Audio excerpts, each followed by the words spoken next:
Pünktlich wie immer, Roland. Ich hörte von deinem Kampf in Unterzahl. 10 gegen 1. Ein fairer Kampf. Da wartet die nächste große Eroberung auf dich. Was für eine Schönheit. Schon heute Abend wird diese Schönheit uns gehören.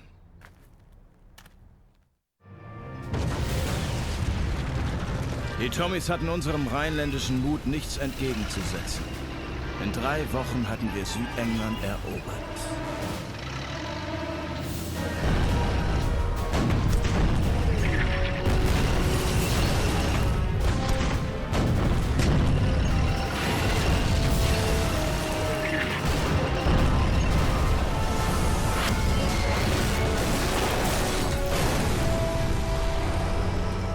Ein wahrlich schöner Anblick. Fliehende Tommys.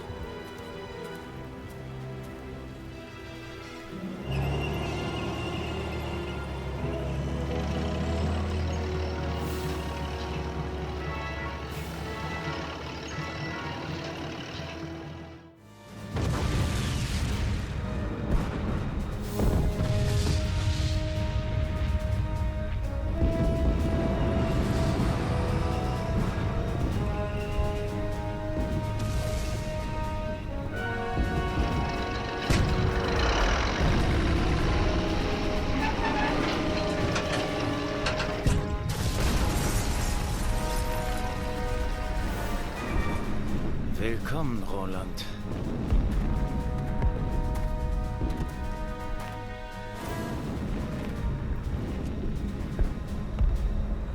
Merkt ihr meine Worte? Der Narr bringt uns noch ins Grab.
Mit den Jahren gerieten Hart und ich immer tiefer in die Wirren des Krieges.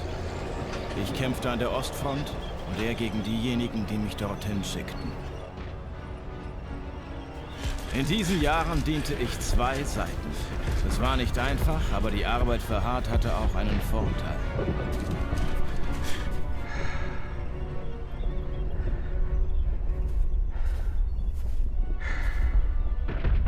Ich konnte dadurch einem seiner wichtigsten Verbündeten helfen, Elsa Adler.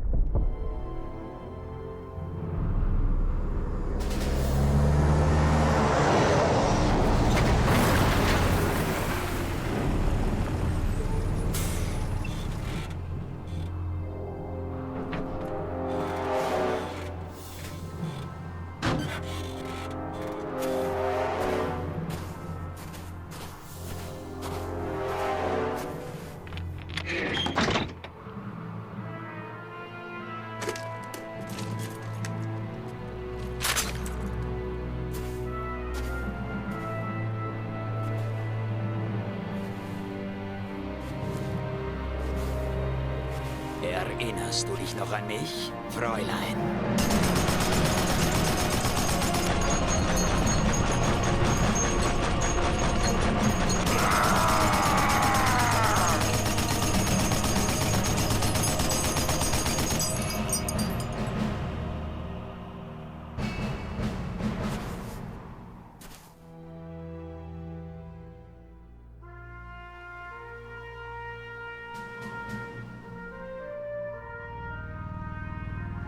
Man kann nicht ewig auf zwei Seiten kämpfen.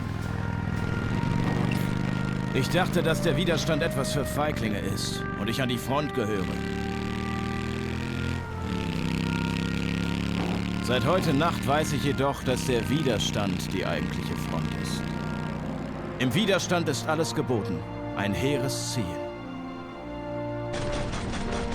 Ein eindeutiger Feind.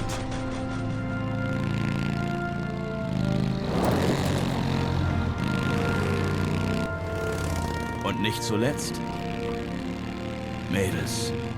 Das ist doch alles, was ein Soldat braucht.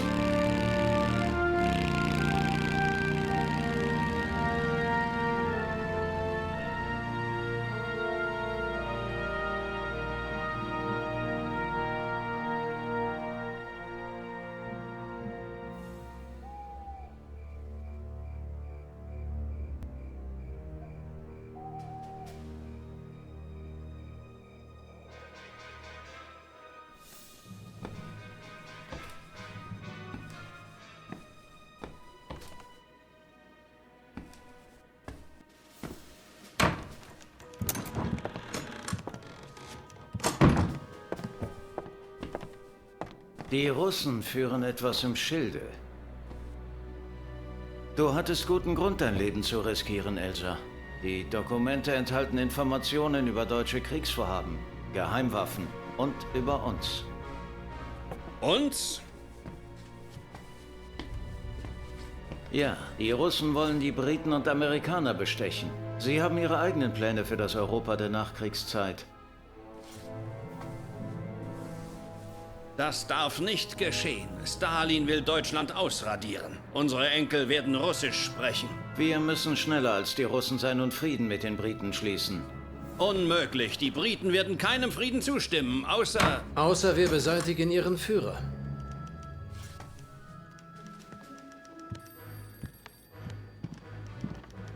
Darf ich vorstellen? Colonel John Lynch.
Wir sind Zeugen der Geschichte, Preiss. Nein, die Autoren.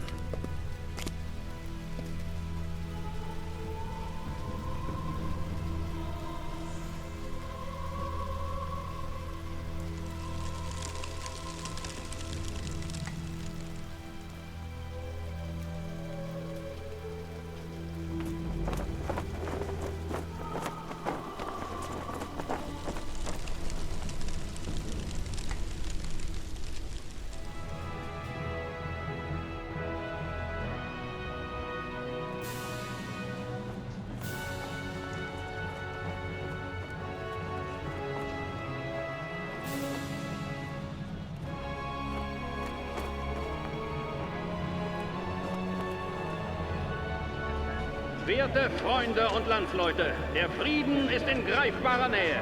Der Tod des Führers hat das Land gespalten. Im folgenden Bürgerkrieg aber haben die ehrenwerten Ideale des Widerstands obsiegt. Wolfgang Hartz, der mutige Anführer des Widerstands, wurde heute zum Vorsteher der neuen Militärregierung ernannt. Wir sind hier, um zum Ausdruck zu bringen, dass das neue Deutschland sich dem Erhalt des Friedens verschrieben hat.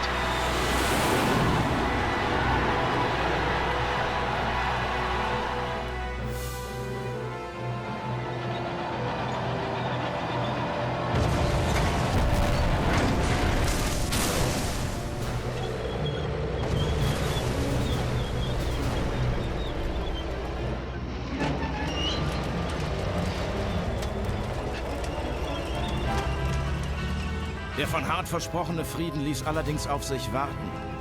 Die Alliierten würden ein Abkommen nur unterzeichnen, wenn wir alle verbliebenen Nazi-Gruppierungen eliminieren. Ich musste daher den Sommer auf dem Schlachtfeld verbringen, anstatt im Heu mit den Mädels.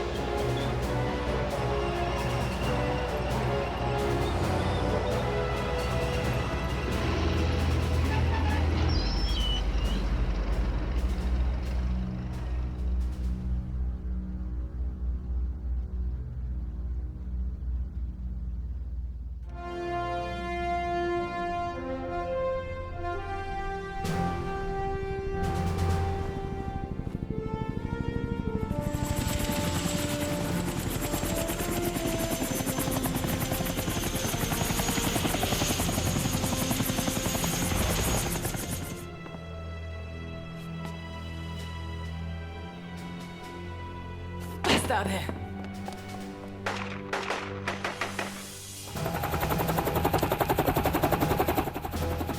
Also, Hellmann, immer freundlich bleiben. Verdammt.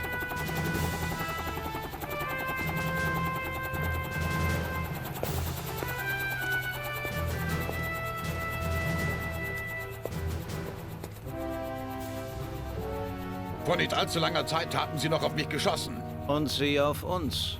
Aber lassen wir die Vergangenheit ruhen.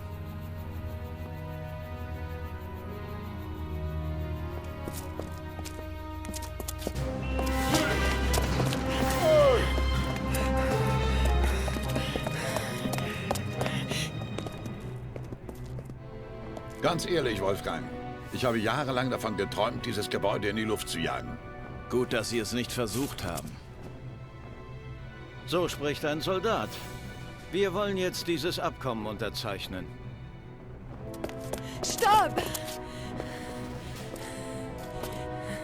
Was ist los, Elsa?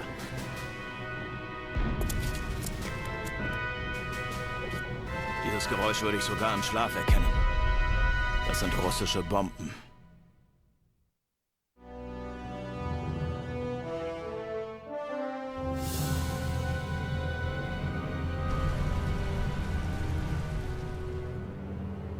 Endlich lädst du mich zu einem Film ein.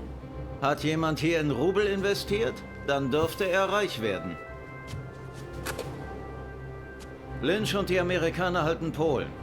Der Rest Osteuropas ist unter Stalins Kontrolle. Und wir haben ihm dabei geholfen. Sie wussten, dass Deutschland nach dem Tod des Führers im Chaos versinken würde. Sie haben uns reingelegt und uns die Drecksarbeit für sie erledigen lassen. Sie haben unsere Spione mit falschen Informationen versorgt und wir haben dementsprechend gehandelt.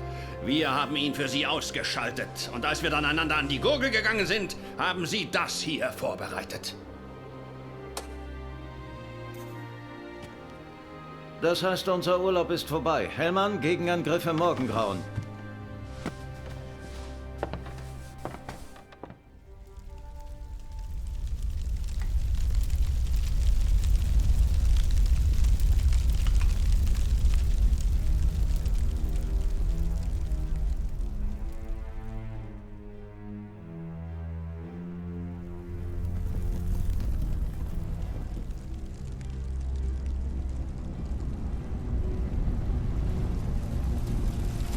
Diese kommunistischen Stahlkolosse waren ganz schön hartnäckig. Feuer und Eis. Die Sowjets haben letztendlich ihr wahres Gesicht gezeigt.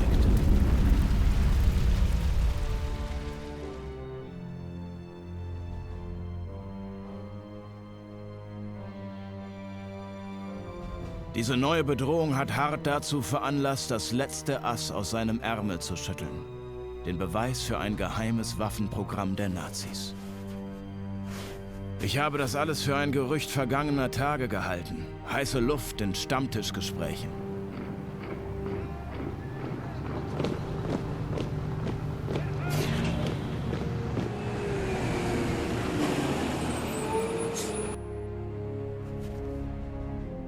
Aber es hat sich bestätigt. Der Beweis für eine Geheimanlage mit Waffensystemen, die Stalins neue Errungenschaften der Rüstungstechnik wie Spielzeug aussehen lassen.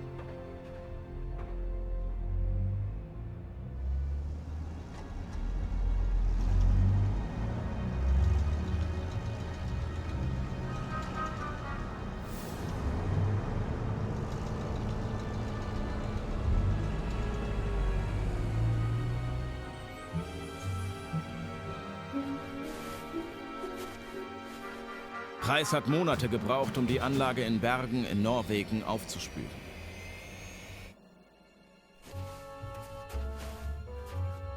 Die Waffen, die wir dort finden, bedeuten unseren Triumph. Oder unsere Niederlage, wenn sie in die falschen Hände geraten.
Ein kleiner Zeitgewinn.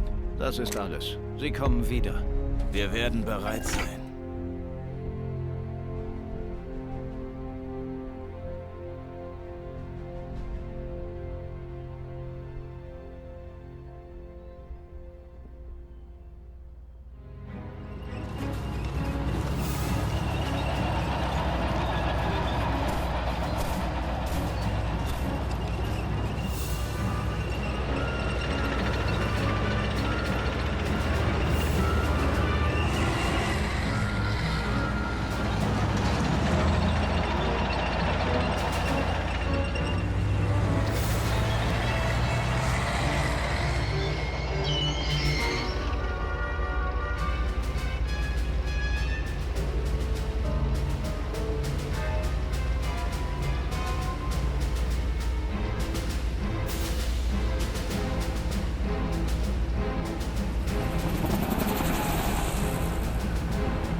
Ein Zehner darauf, dass ich vor dir auf dem Roten Platz bin.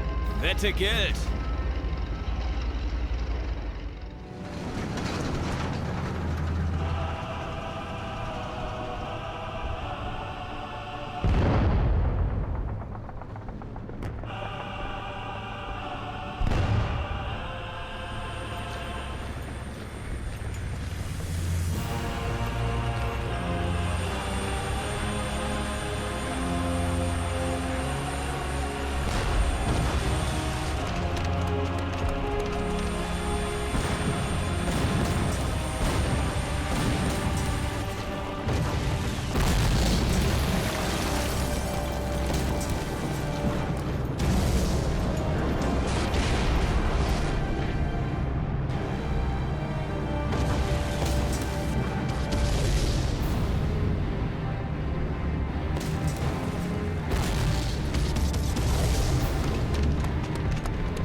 Armageddon. Ganz nach meinem Geschmack.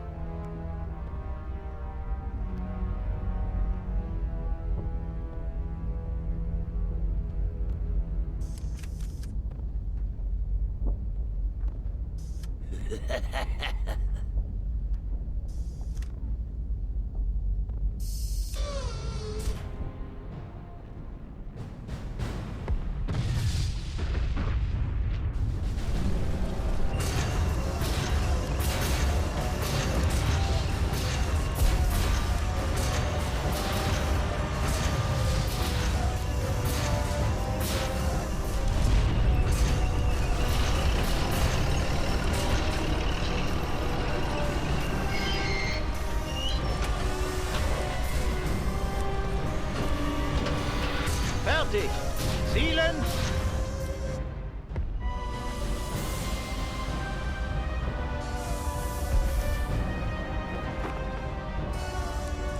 Endlich Frieden, Roland! Roland?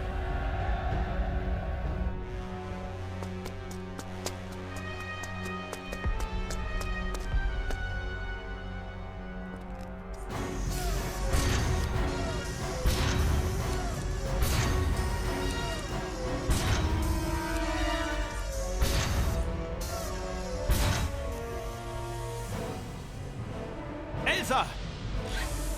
Sie wird eine Minute nach dir sterben.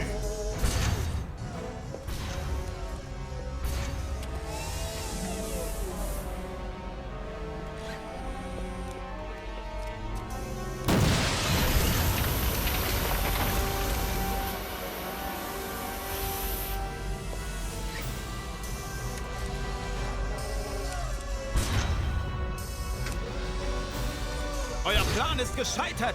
Stalin hat aufgegeben. Aber ich will dich leiden sehen, bevor du stirbst.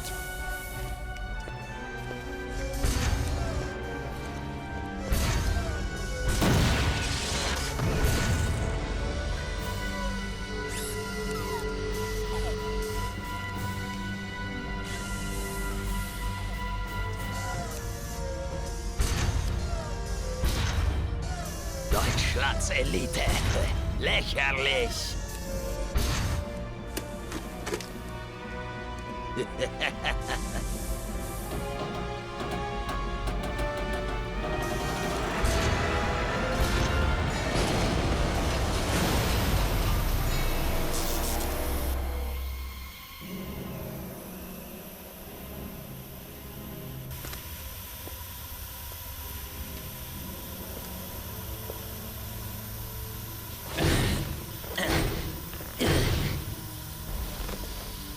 Jetzt fahren wir zur Hölle, Hellmann.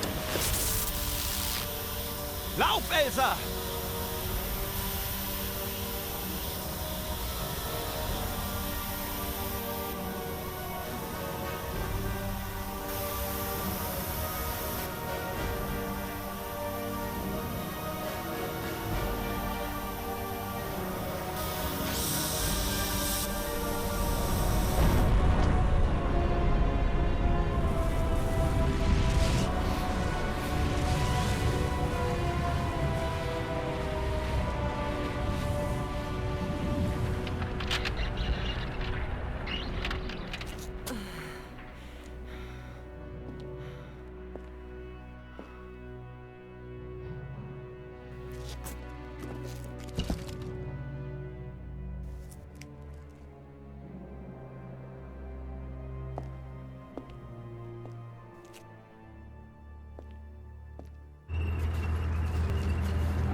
Heute haben wir Geschichte geschrieben. Unser gemeinsamer Triumph wird den Menschen lange in Erinnerung bleiben und gefeiert werden. Lasst uns diesen neuen Frieden all den Helden widmen, die dafür ihr Leben lassen mussten. Helden wie General Wells. Für General Wells, für den Sieg!